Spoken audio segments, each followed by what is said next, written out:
대표기도 감사합니다. 제가 오랫동안 같이 있었는데 추 장로님이 이렇게 눈물 흘리면서 기도하는 것을 거의 처음 본 것 같습니다. 일단 눈물의 기도 감사합니다. 자, 오늘은 요한복음 17장 23절 먼저 읽고 요한복음 17장 23절입니다. 요한복음 17장 23절 우리 찾으셨으면 같이 한번 읽고 말씀 전하도록 하겠습니다. 같이 읽겠습니다. 곧 내가 그들 안에 있고 아버지께서 내 안에 계시어 그들로 온전함을 이루어 하나가 되게 하려 함은 아버지께서 나를 보내신 것과 또 나를 사랑하심 같이 그들도 사랑하신 것을 세상으로 알게 하려 함이로소이다. 아멘. 오늘 제목과 이 본문이 무슨 상관인가 싶은데 그건 조금 있다가 하나씩 좀 풀어내도록 하겠습니다. 오늘 제목은 과연 하나님께서 나 같은 것도 사랑하실까? 이 제목입니다. 하나님이 사랑이다라고 하는 내용들을 알기 때문에 이게 종교적으로 지식적으로는 알고 있는 것 같습니다. 하지만 실제로 그렇게 믿고 살아가는 경우들이 많지가 않은 것 같아요. 왜 그러냐면 일단 우리가 우리를 알잖아요. 우리가 우리를 알잖아. 부족한 모습들을 가지고 있다는 거. 이렇게 결단하고 나서도 지키지 못하는 모습들. 그 외에도 어떤 기준이 있다고 우리가 의례 알고 있는데 그 기준에 부합하지 못한 모습들을 우리가 가지고 있잖아요. 주일 성수를 못한다든지 약속한 대로 순종하지 못한다든지 기도 생활 못하고 성경 많이 읽지 못하고 전도 생활 거의 하지 못하고 교회에서 요구하는 수많은 것들이 항상 우리는 이제 다달하지 못하기 때문에 우리 마음 한쪽 구석에 항상 아쉬운 마음이 있고 그걸 내가 알잖아요. 또 우리 신앙생활 계속 하면 할수록 하나님께서 깨어나게 하실 때 영적으로 눈이 계속 열려지면 겉으로 볼 때는 괜찮은 것 같은데 실상은 자기가 죄인이라고 하는 것을 점점 더 예민하게 느끼게 되거든요. 그럴 때 이런 나를 보시면서 우리 주님이 눈살 찌푸리지 않으실까? 이런 내 모습도 여전히 사랑하실까? 사랑한다고 성경에 써 있지만 이게 다가오지 않고 해야 되는데 하지 못한 이런 부분들이 많아요. 또 한편 우리의 죄성이 우리를 이렇게 찌를 뿐만 아니라 사단은 참소하는 자지 않습니까? 계속 우리에게 네가 그 정도로 그따위로 살면서 네가 과연 하나님의 자녀가 맞냐? 과연 너 같은 거를 하나님이 사랑하겠냐? 이런 부분들이 좀 이렇게 참소를 합니다. 그러다 보니까 하나님 나를 사랑한다. 이게 잘 확신으로 안 다가올 때가 있고요. 또는요. 열심히 헌신하면서 달려갔는데 이 결과가 본인이 원하는 하나님의 응답의 결과가 아니에요. 오히려 좀 더 어려워지는 거예요. 형편이 더 어려워지는 것 같고 본인이 원하는 것하고 전혀 다른 방향으로 계속 갑니다. 이때 하나씩 낙담하게 되는 거죠. 욥기를 잠시 보겠습니다. 아주 대표적인 분 중에 한 분인데요. 이 부분을 논할 수 있는 욥기 1장에는 1장 1절에 욥을 이렇게 설명합니다. 욥기 1장 1절에 우스 땅에 욥이라 불리는 사람이 있었는데 그 사람은 온전하고 정직하여 하나님을 경외하며 악에서 떠난 자들아. 이렇게 욥에 대한 평가를 이렇게 하고 있습니다.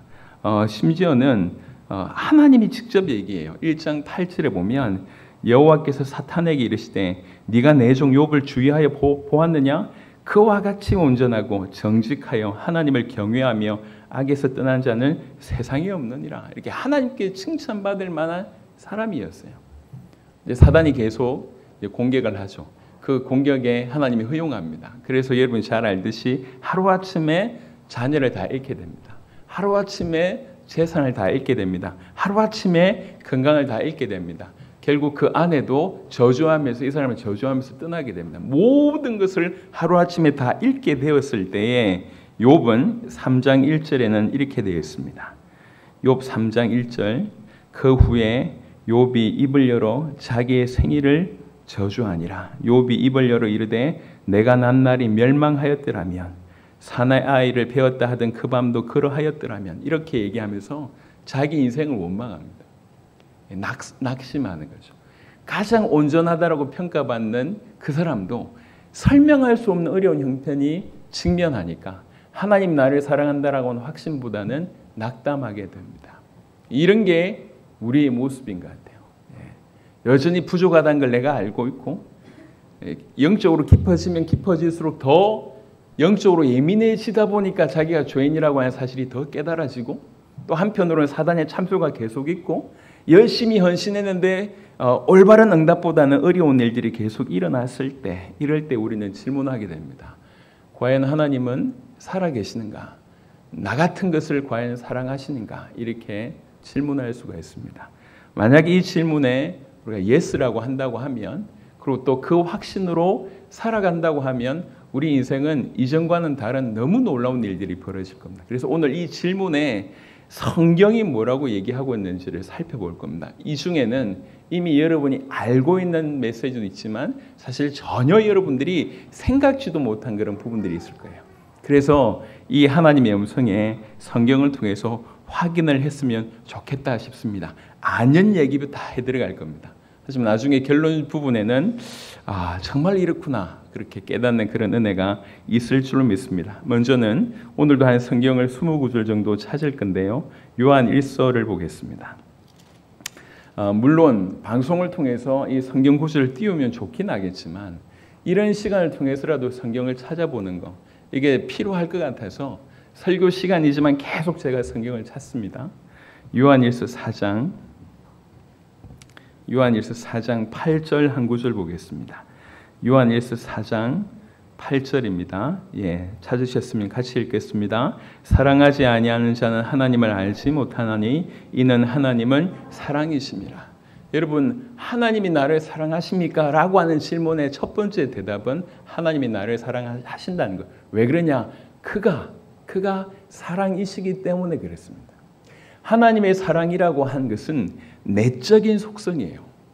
내적인 속성이란 말은 무슨 말이냐면 외부의 영향을 받지 않는다는 거예요. 외부의 어떠함에 따라서 그 속성이 변화되지 않는다는 거예요. 즉 내가 잘할 때는 하나님 나를 사랑하고 내가 못할 때는 하나님 나를 사랑하지 않는다 이런 게 없다는 거예요.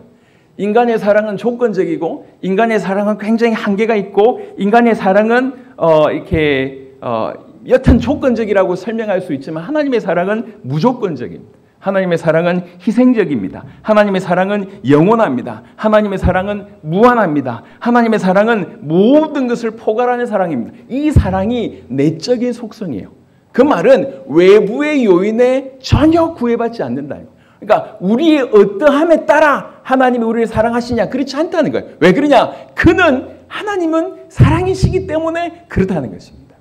그래서 우리가 내가 좀 이렇게 하면 하나님 나를 보시면서 눈길을 보시면서 눈살을 찌푸리시겠지라고 하는 생각은 우리가 만든 허상입니다. 우리가 이 땅을 살아가면서 인간 세계에 존재하면서 익숙한 방법이 그 방법이거든요. 조건적인 사랑을 계속 받아오니까 하나님의 사랑도 그렇게 오해하기 때문에 이런 질문을 하는 겁니다. 하나님 과연 나를 사랑하실까? 하나님 나를 사랑한다고 얘기합니다. 왜 그랬습니까? 그분이 사랑이시기 때문에 그랬습니다. 그 사랑은 강력한 헌신, 진실한 것을 추구하고 하늘과 땅을 움직이는 아주 강력한 사랑입니다. 최고의 선을 추구하는 그 사랑은 항상 하나님의 인내심, 하나님의 사랑을 항상 베풀고 항상 보호하고 항상 신뢰하고 항상 희망을 가지고 항상 인내하는 사랑입니다. 그래서 하나님이신 그 예수님 이 땅에 오셨을 때에 예수님은 죄인들과 어울리셨고 병자를 고치셨고 굶주린 자를 먹이셨고 슬퍼하는 자를 위로하시고 절망한 자에게 희망을 주셨습니다. 그분들의 어떠함에 따라 그때 그 시대의 어떤 사람들 때문에 어떤 분은 사랑하고 어떤 분은 사랑하지 않는다라고 성경은 얘기하지 않습니다. 단언합니다. 처음부터 도장을 찍듯이 딱 찍습니다. 하나님은 사랑이시다. 하나님은 사랑이시다. 그것이 하나님 나를 사랑하십니까? 라고 하는 것의 절대적인 대답입니다. 그분은 나의 어떠함에 상관없이 시종일관 나를 사랑하시는 분이시다. 이게 성경이 말하는 첫 번째 대답입니다. 두 번째 대답은 로마서 5장을 보겠습니다.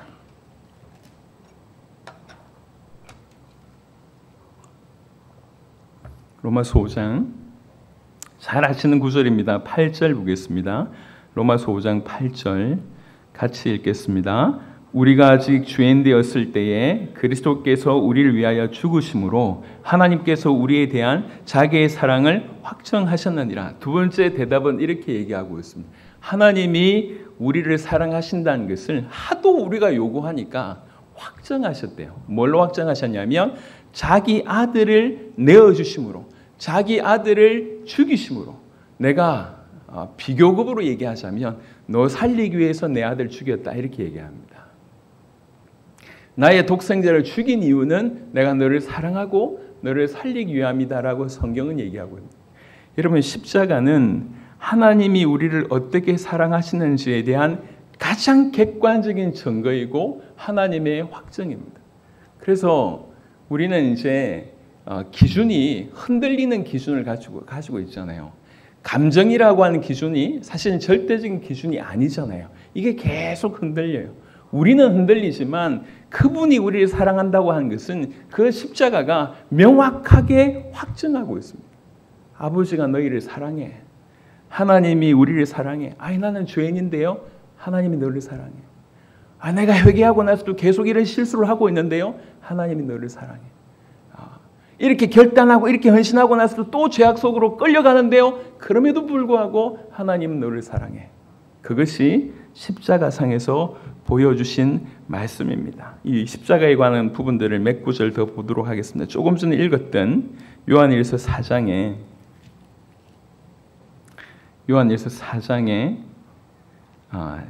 8절 이후에 10절에 보시면 9절 10절을 제가 보겠습니다. 요한일서 4장 9절 10절에 하나님의 사랑이 우리에게 이렇게 나타난 바 되었으니, 하나님의 사랑이 나타났대요.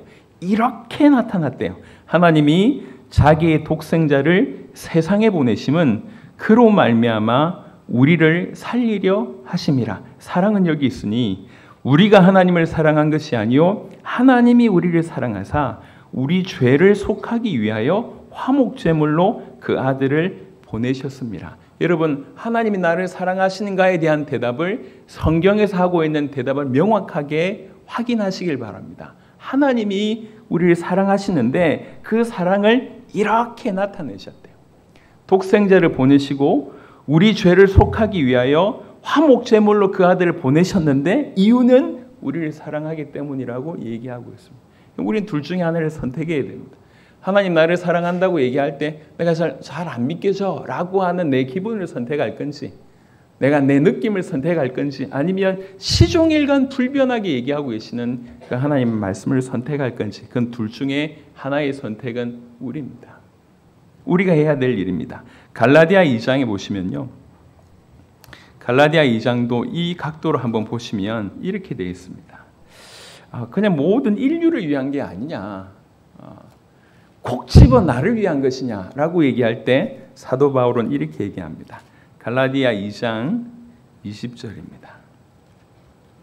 갈라디아 2장 20절에 내가 그리스도와 함께 십자가에 못 박혔나니 그런즉 이제는 내가 사는 것이 아니요 오직 내 안에 그리스도께서 사시는 것이라. 이제 내가 육체 가운데 사는 것은 나를 사랑하사 나를 위하여, 우리를 사랑하사 우리를 위하여라고 표현하지 않았고요. 사도 바울은 나를 사랑하사 나를 위하여, 이게 신앙입니다. 여러분, 하나님은 우리를 사랑하시는데 뭉퉁그렇게 사랑하신 게 아니에요. 이렇게 그룹으로 사랑하신 게 아닙니다. 전체로 사랑하신 게 아니고 개별적으로 사랑하십니다. 그분은 능력 많으신 전능하신 분인데 우리를 상대할 때 개별적으로 상대하십니다. 우리를 개별적으로 사랑하십니다. 그분은 그렇게 사랑하십니다. 그래서 어거스틴이라고 하는 사람은 뭐라고 표현했냐면 이렇게 얘기했어요. 이 세상에 단 한 명, 우리 주님이 우리를 사랑할 때 이 세상에 아무도 없이 나 혼자 존재하는 것처럼 우리 주님이 나를 사랑하신다, 이렇게 얘기했어요. 기왕 찾은 거 한 구절, 요거하고는 약간 다른 구절이지만 구약 성경을 한번 보겠습니다. 구약 성경에 아모스라고 하는 데가 있습니다. 한번 찾아볼게요. 아모스 3장. 아모스 3장 2절 보겠습니다. 아모스 3장 2절. 조금 중요한 구절이니까 찾을 때까지 기다립니다. 아모스 3장 2절. 자, 찾으셨으면 같이 읽겠습니다. 내가 땅의 모든 족속 가운데 너희만을 알았나니 그러므로 내가 너희 모든 죄악을 너에게 보응하리라 하셨나니. 내가 너희만을 알았다. 내가 너만 알았다. 하나님이 우리를 사랑하실 때 남하고 비교하지 않고 나만 존재하는 것처럼 나만 그렇게 사랑한다고 얘기합니다. 그래서 하나님이 나만 사랑한다 이 말이 사실 틀린 말이 아니에요. 하나님이 그렇게 사랑하세요. 하나님이. 그래서 십자가상에서 갈라디아 2장 20절을 통해서 십자가에서 그분의 못 박히심이 나를 사랑하사 나를 위하여라고 얘기하고 있어요. 여러분 십자가가 하나님이 나를 얼마나 사랑하시는지에 대한 객관적인 증거입니다. 여러분 잘 아는 요한복음 3장 16절 보겠습니다. 찾고 다 같이 한번 이런 각도로 한번 읽어봤으면 좋겠습니다. 요한복음 3장 16절 보겠습니다. 찾으셨으면 합독하도록 하겠습니다. 하나님이 세상을 이처럼 사랑하사 독생자를 주셨으니 이는 그를 믿는 자마다 멸망하지 않고 영생을 얻게 하려 하심이라. 아멘. 하나님께서 세상을 이처럼 사랑하셨는데 그 이처럼이 뭐냐면 독생자를 보내실 만큼 사랑한다고 얘기했습니다. 하나님은 사랑하시되 사랑스럽지 않은 자도 사랑하십니다. 또 하나님은 사랑하시되 자격 없는 자도 사랑하십니다. 또 하나님은 사랑하시되 사랑을 원하지도 않고 사랑받기를 아예 거절하는 자도 사랑하십니다. 사도 바울 같은 인생이 그러한 인생이었습니다. 사실 우리도 이들 중에 어릴 때부터 그냥 잘 예수 믿어서 온 사람이 있지만 심하게 교회를 박해하던 사람이 지금 이 자리에 계시는 분들도 계시잖아요. 하나님은 하나도 사랑스럽지 않은 자, 또 심지어 사랑받을 자격이 없는 자, 심지어는 사랑받기를 원치 않고 거절하는 자조차도 사랑하십니다. 이처럼 사랑하신다고 되어 있습니다. 그래서 감정이나 느낌에 의지하지 말고 성경을 똑바로 보고 영원한 말씀에서 얘기하는 하나님의 말씀이라고 얘기하잖아요. 똑바로 보고 하나님이 얘기하신 바를 받아들여야 돼요. 하나님은 나를 사랑하사 나의 죄를 위하여 나를 사랑하사 나를 위하여 독생자를 보내셨다고 얘기합니다. 우리는 잘못하면 이 사실을 거부하는 꼴이 됩니다. 그건 하나님 말씀이지. 그건 옛날 얘기지. 그건 성경 얘기지. 나하고 맞지 않는다라고 얘기하면 이거는 진리에 대한 반대입니다. 또 한 구절 보겠습니다. 에베소서 2장.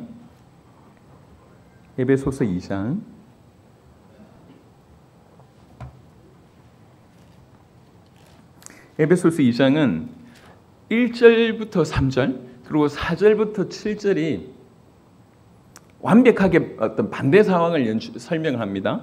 에베소 2장 1절부터 보면 그는 허물과 죄로 죽었던 너희를 살리셨도다. 우리는 허물과 죄로 죽었던 자입니다. 에베소 2장 1절을 얘기합니다. 그때에 너희는 그 가운데서 행하여 이 세상 풍조를 따르고 공중의 권세 잡은 자를 따랐으니 곧 지금 불순종의 아들들 가운데 역사하는 영이라. 그 사단을 따라다녔고 사단이 만들어 놓았던 기막힌 프로그램 안에 있었다고 얘기하고 있습니다. 전에는 우리도 다 그 가운데서 우리 육체의 욕심을 따라 지내며 육체와 마음에 원하는 것을 하여 다른 이들과 같이 본질상 진노의 자녀이었더니 열심히 사는데 결국 자기 육신을 위해서 만물보다 심히 부패한 자기 마음 가는 대로 이렇게 따라 한다는 얘기예요.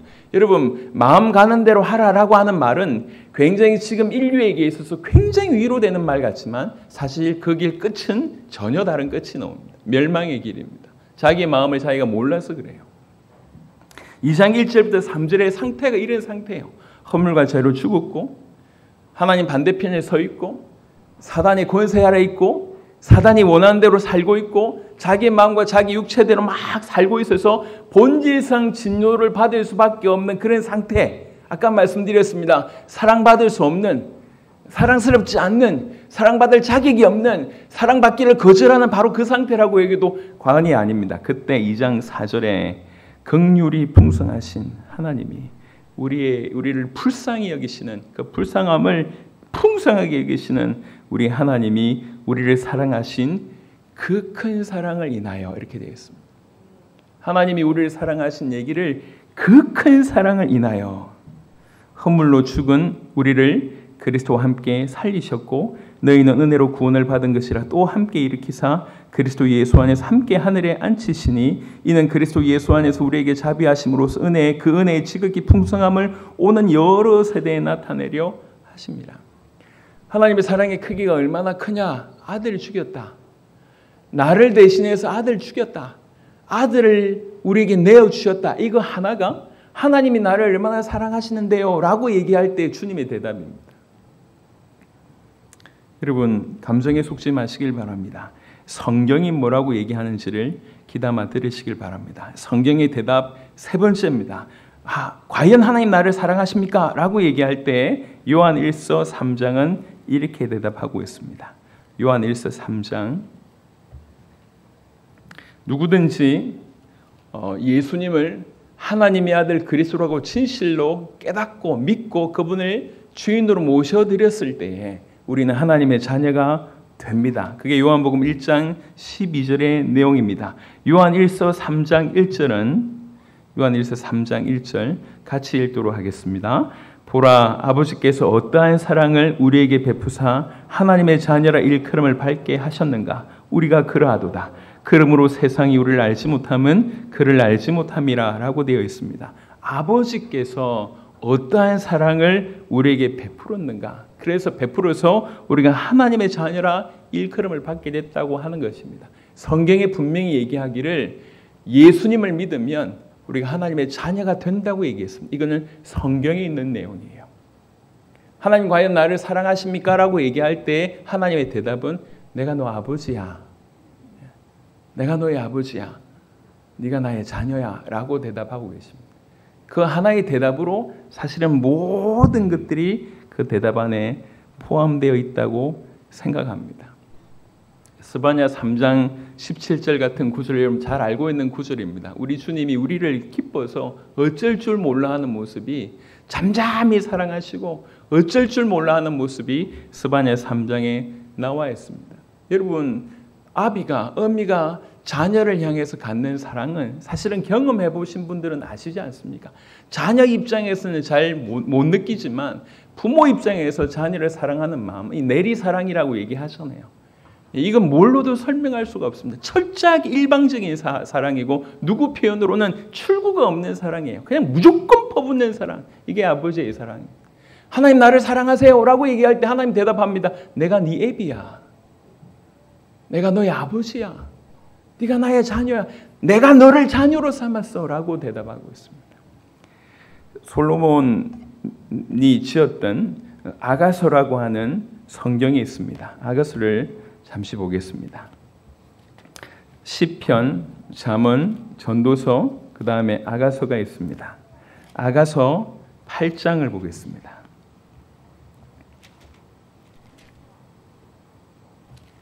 아가서 8장 6절 7절 보겠습니다. 아가서 8장 6절 7절 찾으셨으면 같이 합독하겠습니다. 너는 나를 도장같이 마음에 품고 도장같이 팔에 두라. 사랑은 죽음같이 강하고 질투는 소울같이 잔인하며 불길같이 일어나나니 그 기세가 여호와의 불과 같으니라. 많은 물도 이 사랑을 끄지 못하겠고 홍수라도 삼키지 못하나니 사람이 그의 온 가산을 다 주고 사랑과 바꾸려 할지라도 오히려 멸시를 받으리라. 아멘. 태양은 바닷물로 끌 수 있는 그 정도의 열기가 아닙니다. 지구상의 바다의 100억 배라고 할지라도 태양을 삼킬 수가 없습니다. 하나님의 사랑은 그 무엇으로도 사실 가릴 수 없을 그 정도의 가치입니다. 그런 사랑으로 우리를 사랑한다. 아가서는 그걸 표현하고 있습니다. 이게 솔로몬의 어떤 남녀 간의 어떤 사랑을 표현하는 것 같지만 사실 이 이면은 하나님의 사랑에 관한 얘기예요. 그래서 아가서에는 복음의 내용이 거의 없는 것 같은데 사실은 여전히 성경에 실려 있는 이유는 하나님이 우리를 얼마나 사랑하는지를 가장 잘 표현하기 때문에 그렇습니다. 얘기하고 있습니다. 많은 물도 이 사랑을 끄지 못한다. 바닷물이 태양을 끄지 못하는 것처럼 도무지 끄기는커녕 가는 순간 다 말라 없어질 거 아닙니까? 바닷물도 이 사랑을 끄지 못하겠고 홍수라도 삼키지 못한다. 우리 하나님이 우리를 향한 사랑이 그렇다라고 성경이 얘기하고 있습니다. 성경이 예레미야를 보겠습니다. 이사야, 예레미야 바로 연결되죠. 예레미야 31장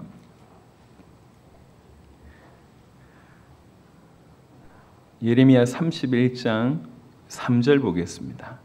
예레미야 31장 3절 같이 합독하도록 하겠습니다. 옛적에 여호와께서 나에게 나타나서 내가 영원한 사랑으로 너를 사랑하기에 인자함으로 너를 이끌었다 하였노라. 아멘. 영원한 사랑으로 너를 사랑합니다. 제가 지금 과연 하나님 나 같은 걸 사랑하실까? 교회를 이렇게 오래 다녀도 겨우 이런 모습으로밖에 살지 못하는 나 같은 거, 내가 이렇게 해야 되는 줄 알면서도 불구하고 못하고 있는 나 같은 거 과연 사랑하실까? 이제 교회 다니고 옛날 습관이 여전히 남아있는 나 같은 걸 사랑하실까? 이렇게 고민할 수도 있고, 이렇게 열심히 헌신했는데 자꾸 뭐가 안 되는 거예요. 자꾸 어려운 거예요.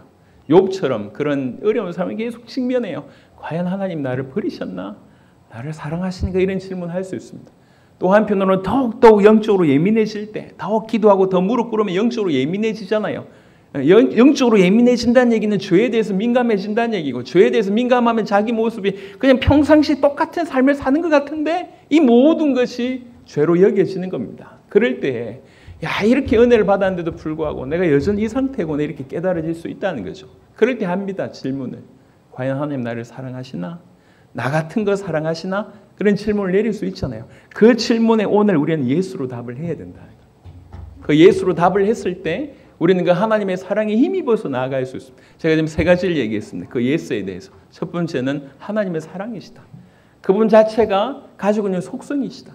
그 말은 외부적인 요인이 이 속성을 바꿀 수 없다. 하나님의 사랑이시기 때문에 우리를 사랑한다. 첫 번째. 두 번째, 그분의 십자가가 그분이 우리를 얼마나 사랑하신지를 드러내셨다.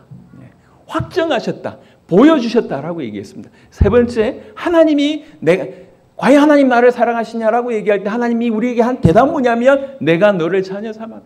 내가 너 애비야. 내가 너 아버지야. 아버지가 자녀를 어떻게 사랑하냐? 그것처럼 내가 너를 사랑해 라고 얘기하고 있습니다. 자, 조금 더 충격적인 구절이 오늘 읽었던 구절입니다. 요한복음 17장 네 번째입니다. 17장 23절입니다. 오늘 본문입니다. 같이 한번 읽겠습니다. 요한복음 17장 23절 같이 읽겠습니다. 곧 내가 그들 안에 있고 아버지께서 내 안에 계시어 그들로 온전함을 이루어 하나가 되게 하려 함은 아버지께서 나를 보내신 것과 또 나를 사랑하신 같이 그들도 사랑하신 것을 세상으로 알게 하려 함이로소이다. 아멘. 여기 보면 예수님 뭐라고 얘기하고 있냐면 아버지가 나를 사랑하심과 같이 아버지가 그들을 사랑한다라고 하는 사실 알게 해주십시오 라고 되어 있습니다. 그래서 영어 성경에는 뭐라고 얘기했냐면 God loves me as much as He loves Jesus. 그러니까 그가 예수님을 사랑하는 as much as 똑같은 강도로 그가 나를 사랑한다 이렇게 되어 있습니다. 그게 성경이 하는 대답이에요. 하나님 나를 사랑하십니까? 라고 얘기할 때 성경이 하는 대답은 뭐냐면 아버지가 예수님을 사랑하는 것 같이 내가 너 사랑해 라고 얘기합니다. 그게 예수님이 하신 말씀이에요. 누가 다 붙인 것이 아니라 예수님이 하신 말씀입니다. 예수님이 나를 사랑한 것과 똑같이 그들을 사랑한다고 하는 사실 그들을 알게 해달라고 예수님이 하나님께 하고 있는 기도입니다. 하나님은 우리를 예수님을 사랑한 것 마치 사랑합니다. 또 비슷한 구절 한 구절 보겠습니다. 요한복음 15장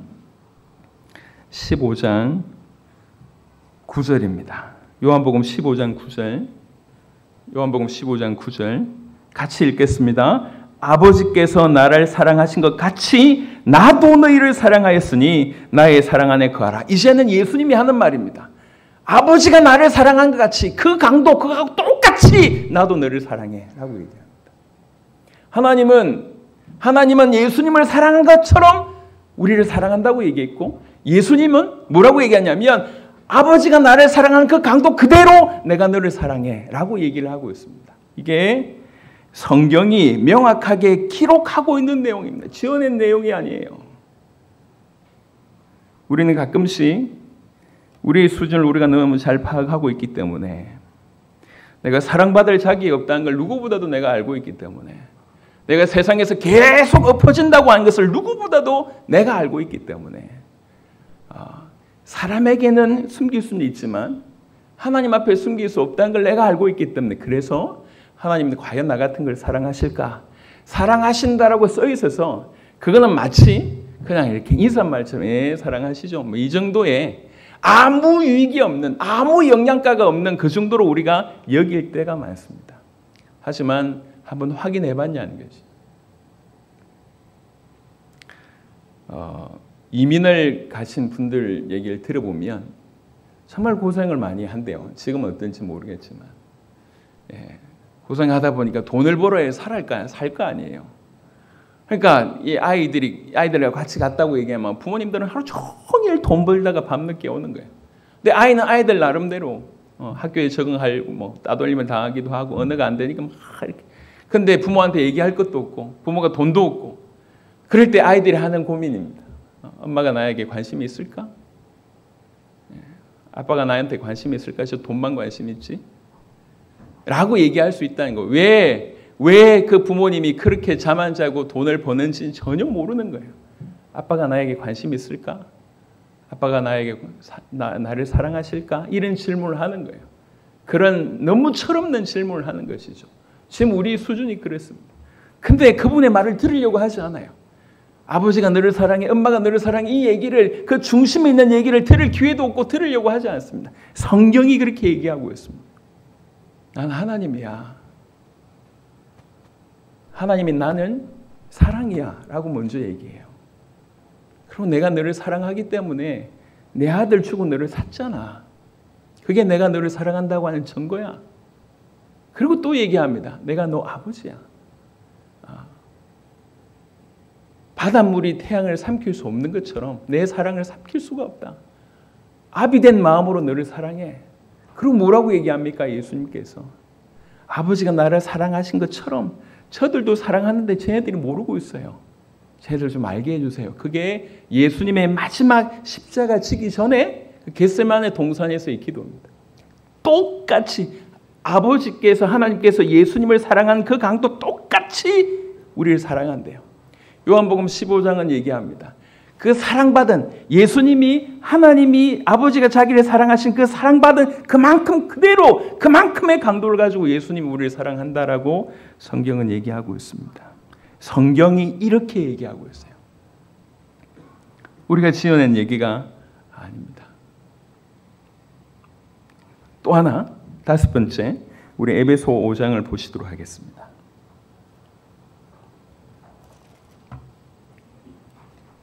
에베소 5장 29절 보겠습니다. 에베소 5장 29절. 다섯 번째 대답입니다. 우리 주님 우리를 그래서 특별하게 사랑하신다. 특별한 존재로 여기신다. 에베소 5장 29절 조금 더 읽고 설명하겠습니다. 에베소 5장 29절 같이 읽겠습니다. 누구든지 언제나 자기 육체를 미워하지 않고 오직 양육하여 보호하기를 그리스도께서 교회에게 함과 같이 하나니. 누구든지 사람들이 자기 몸을 보호하잖아요. 자기 자신을 보호하는 것처럼. 그래서 예수님도 그리스도께서도 교회에게 그렇게 한다라고 하는 표현입니다. 우리가 잘 알고 있는 표현입니다. 그러니까 다섯 번째는 주님이 나를 사랑하십니까? 라고 물어볼 때 에베소 5장 29절의 정답은 뭐냐면 자기 자신을 사랑한 것처럼 우리 사랑한다는 거예요. 사람이 자기를 보호하는 것처럼 그리스도께서 자기 교회, 우리를 그렇게 사랑한다라고 성경은 얘기하고 있습니다. 여러분, 성경은 이렇게 대답하고 있습니다. 과연 우리가 우리의 행위로 주님의 사랑을 받을 만한 그런 자가 우리 중에 한 명이라도 있을까요? 없습니다. 빨리 포기해야 됩니다. 그러니까 행위로 주님의 사랑을 받을 수 없다는 걸 알면서도 계속 참소하는 사단의 속삭임에 빠져서 뭔가를 대단하게 하고 올바르게 하고 어느 정도 해야지 사랑받는 것처럼 우리 생각하고 있습니다. 근데 성경의 대답은 전혀 반대입니다. 전혀. 하나님 과연 나를 사랑하십니까? 나 같은 거 하나님 사랑하십니까? 사랑한다. 내가 사랑 자체다. 내가 십자가를 통해서 내 아들을 죽이면서 너에게 내가 사랑한다는 걸 보여줬다. 그리고 내가 너의 아비다. 아비로서 자녀인 너를 사랑한다. 그리고 내가 예수를 사랑한 것처럼 너를 사랑한다. 예수님도 하나님께 사랑을 받은 것처럼 우리를 사랑한다고 얘기하고 있습니다. 다섯 번째는 자기 자신을 사랑한 것처럼 우리를 사랑한다고 대답하고 있습니다. 이것이 성경에서 우리에게 얘기하고 있는 바입니다.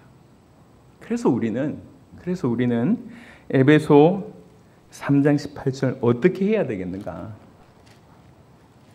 간격이 있잖아요. 하나님 이렇게 사랑한다고 하고 근데 우리는 이렇게 모르고 어떻게 해야 되겠냐라고 얘기할 때 에베소 3장 한 구절 보겠습니다. 에베소 3장 18절 19절 에베소 3장 18절 19절 같이 읽겠습니다.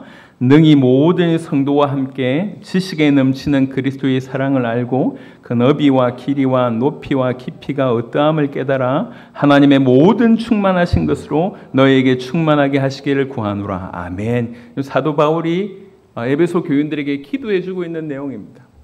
기도해주고 있는 내용인데 그 기도해주고 있는 내용의 한마디로 그리스도의 사랑을 알았으면 좋겠다. 그리스도의 사랑을 알게 되면 19절 후반절에 보니까 그 깊이가 어떠함을 깨닫게 되면 하나님의 모든 충만하신 것으로 너에게 충만하게 된다. 이렇게 설명하고 있습니다. 이 사랑은 3장 18절에 지식에 넘치는 그리스도의 사랑이래요. 그냥 지식적인 부분이 아니라는 거예요. 그냥 지식으로 소유하고 있는 부분이 아니라는 거예요. 이게 지식에 넘치는 그리스도의 사랑을 알아. 그 사랑이 어느 정도 넓은지, 어느 정도 긴지, 어느 정도 높은지, 어느 정도 깊은지. 여러분, 하나님의 사랑은 어느 정도 넓냐? 지구상에 존재하는 모두를 품을 정도로 주님의 사랑은 넓습니다. 표현하자면 어느 정도 기냐? 영원히 깁니다. 무궁하게 깁니다. 무궁하게 긴다는 얘기는 뭐가 없다는 얘기냐면 끊어짐이 없다는 얘기예요. 외부적인 조건 때문에 그 사랑이 끊어지지 않는다는 얘기예요. 그 사랑은 모두를 품을 수 있을 정도로 넓고 영원히 끊어지지 않을 정도로 길다라고 성경은 얘기하고 있습니다. 그리고 그 사랑은 어느 정도 깊으냐? 예수님이 우리를 위해서 취하신 방법, 우리를 살리기 위해서 취하신 방법은 신학적으로 비하라고 하는 방법이에요. 무슨 말이냐? 낮아짐이라고 하는 방법이에요. 하나님이신 그분이 육신의 몸을 입고 오셨습니다. 육신을 입고 오신 그분이 죄인이 되셔서 죽으셨습니다. 그리고 장사 지내셨습니다. 장사 당하셨습니다. 철저하게 낮아진 거예요. 철저하게 낮아질 만큼 우리를 사랑한다는 얘기예요. 그분의 사랑은 얼마나 높으냐? 당연히 부활하시고 승천하셨다. 그뿐만 아니라 이 죄 많은 우리를 결국 그와 연합해서 그 하늘까지 이끌 정도로 높다는 거예요. 이 그리스도의 사랑, 지식에 넘치는 그리스도의 사랑을 알아서 그걸 어떠함을 깨달아서 지금 우리가 해야 될 어떤 중요한 지점인 것 같습니다.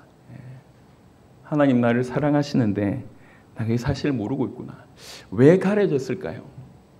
그건 첫 번째는 우리 죄 때문이라고 생각합니다. 죄가 항상 하는 것이 가리움의 역할을 합니다. 그리고 그것이 그런 모습을 계속 정죄하고 참소하는 사단의 공격이 있기 때문입니다. 그래서 감정에 계속 쏟고 넘어져서 이렇게 하나님이 이렇게 명확하게 사랑하심에도 불구하고 과연 사랑하시나라고 하는 계속 의문으로 살아갈 수밖에 없는 인생으로 전락하게 만든다는 거예요. 얼마나 비참합니까? 근데 그게 아니라 여기서 툴툴 털고 일어나서 우리가 이 하나님의 사랑을 깨닫게 된다고 하면 하나님의 모든 충만하신 것으로 충만하게 된다는 것입니다. 그러면 여기에서 그러면 조금 더 구체적으로 알려주세요라고 얘기할 때 성경은 이렇게 대답하고 있습니다. 요한복음 14장 잠시 보겠습니다.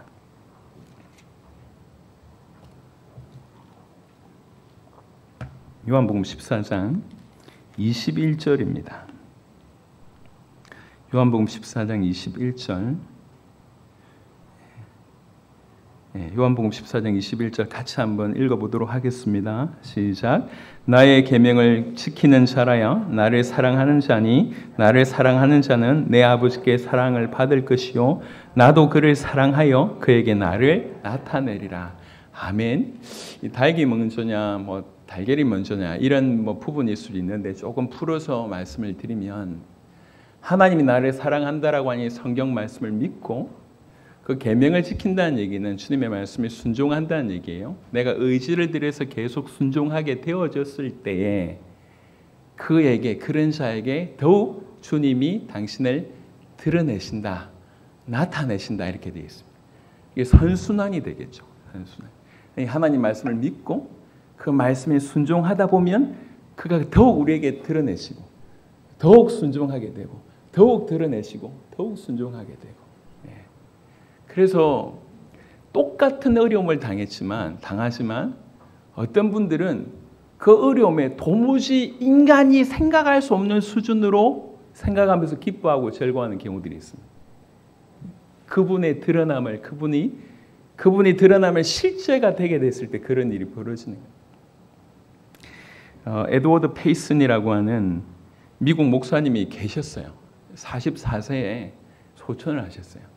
병상에 누워 있으면서 그 누이에게 편지를 쓴 내용이 있습니다. 그 편지를 쓴 내용이 너무 공감돼서 좀 말씀드리고 싶은데 시작이 이렇게 되어 있습니다. 하나님은 내가 받을 축복을 하나씩 차례로 빼앗아 가셨습니다. 이렇게 시작합니다.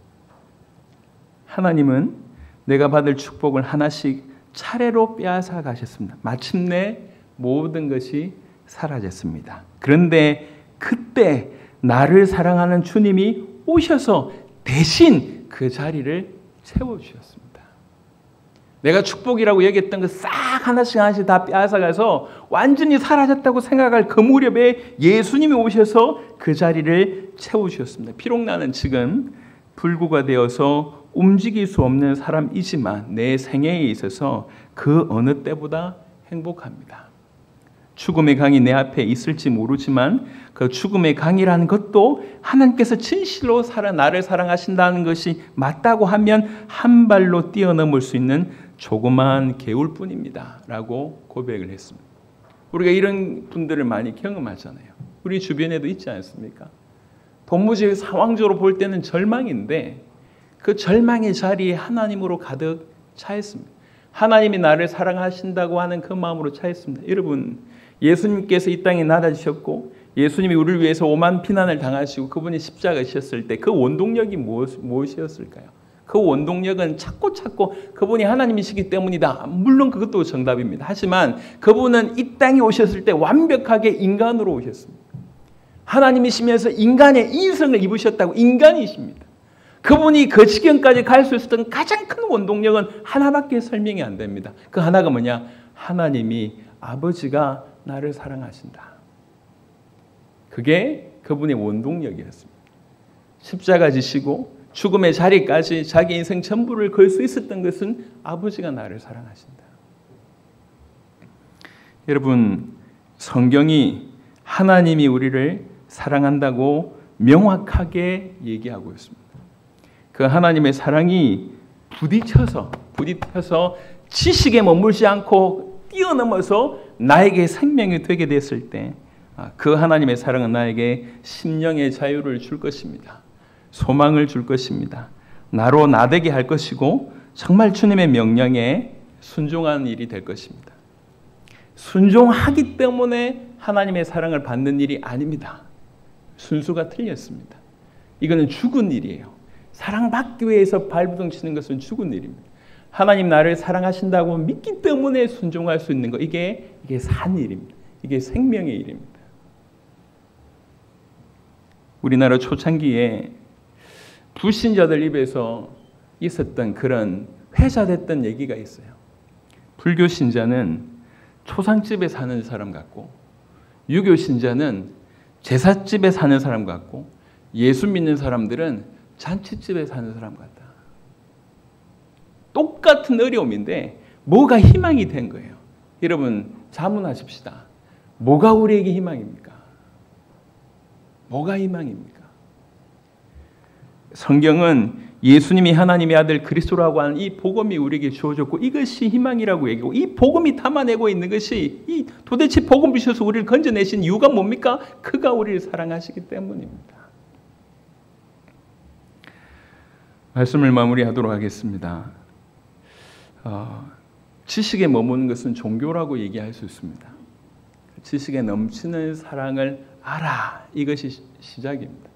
여러분 감정에 속지 말고 여러분의 실수에 속지 말고 또 그런 실수를 기다렸다는 듯이 참소하는 사단에 속지 마시고 하나님이 우리를 사랑하신다고 하는 성경에 기반해서 그 하나님의 사랑을 꽉 붙잡게 되길 바랍니다. 그분이 사랑 자체이기 때문에 나를 사랑하시지. 그분이 십자가를 통해서 나를 사랑하신다는 사실을 확정시켜 주셨지. 그분이 나의 아버지시기 때문에 나를 사랑하시지. 심지어 내가 도무지 이해할 수 없을 정도로 예수님을 사랑하는 것만큼 나를 사랑하고 예수님이 아버지께 사랑을 받은 만큼 나를 사랑한다고 얘기하고 있습니다. 이게 성경이 하는 얘기입니다. 그리고 심지어 자기 자신, 사람이 자기 몸을 보호하는 것처럼 자기 자신을 사랑한 것처럼 나를 사랑한다고 성경은 명확하게 얘기하고 있습니다. 이게 성경의 얘기예요. 우리가 못 느끼고 있을 뿐입니다. 죄로 인해서 사단의 공격으로 못 느끼고 있을 뿐입니다. 우리는 이 간격을 메워야 됩니다. 계속 그냥 이 갈등 가운데 머무르지 말고 이 하나님의 사랑이 나의 불신앙과 불순종과 죄된 모든 모습을 덮을 수 있도록 해야 될 것입니다. 그래서 정말 그 그리스도 예수의 사랑을 계속 깨달아가는 일들이 일어나야 될 것입니다. 어떻게 하면 되겠냐라고 얘기할 때 요한복음 14장 21절은 중요한 답을 우리에게 주십니다. 그분이 우리를 사랑하신다고 믿고 내 삶의 작은 순종을 계속 하게 됐을 때 더욱 그분은 우리에게 드러내시고 그 드러내신 만큼 우리는 더욱 순종하게 되는 영적인 큰 선순환이 일어날 줄로 믿습니다. 그래서 하나님의 사랑이 그야말로 누구 말대로 우리 안에 장착이 되면 그것이 우리 자존감이 되게 되면 정말 하나님 나를 계획하셨고 하나님이 정말 나를 만드셨고 하나님이 나를 위해서 예수라고 하는 그 어마어마한 대가를 지불하셨다고 하는 사실이 정말로 믿어진다고 하면 그 안에서 자유가 흘러넘칩니다. 여러분 사실은 청소년들도 가장 방황을 많이 하는 요인을 뭘로 듭니까? 부모의 사랑을 받지 못해서 청소년들이 방황한다고 이게 객관적인 사실로 드러나 있잖아요. 또 어릴 때 부모에게 사랑을 많이 받은 자녀일수록 자존감이 높습니다. 하물며 육신에 부모의 사랑을 받아도 그러할진데 하나님의 사랑이라고 하는 사실을 내가 인지한다고 하면 확신한다고 하면 우리는 분명 우리가 지금 생각하고 지금 판단하고 지금 결정한 그 모든 것보다 완전 다른 일들이 벌어질 것입니다. 에베소 1장 4절로 마무리를 하겠습니다. 에베소 1장 4절. 우리 하나님은 처음부터 이런 계획이셨습니다. 에베소 1장 4절. 에베소 1장 4절. 다 같이 우리 얘기이기 때문에 다 같이 합독하도록 하겠습니다. 곧 창세전에 그리스도 안에서 우리를 택하사 우리로 사랑 안에서 그 앞에 거룩하고 흠이 없게 하시려고. 그 하나님의 사랑 안에서 그 그리스도의 사랑 안에서 그 안에서 우리를 거룩하고 흠이 없게 하시려고 택하셨다고 되어 있습니다.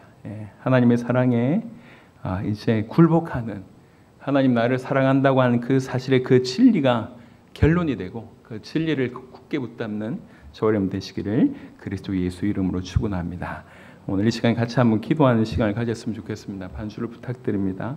짧은 시간이라도 주님 과연 하나님께서 나 같은 것을 사랑하실까라고 하는 저 내 내면에 있는 질문에 성경이 말하고 있는 이 말씀이 주여 정말로 진실로 나에게 큰 답이 되게 하시고 우리 인생이 변화될 수 있는 메시지가 되게 하여 주시고 정말 그래서 이 하나님의 사랑 그리스도의 사랑에 갈급하게 알아가고 깨달아가는 그래서 더 알고 깨닫기 위해서 더욱 순종하는 우리가 될 수 있도록 하나님 역사하여 주시옵소서. 주신 말씀 붙들고 한번 기도하도록 하겠습니다. 살아계신 주님 감사합니다. 오늘 예배를 통해서 하나님 말씀을 나누게 하심을 감사합니다. 살아계신 주님 과연 하나님이 나 같은 것을 사랑하실까?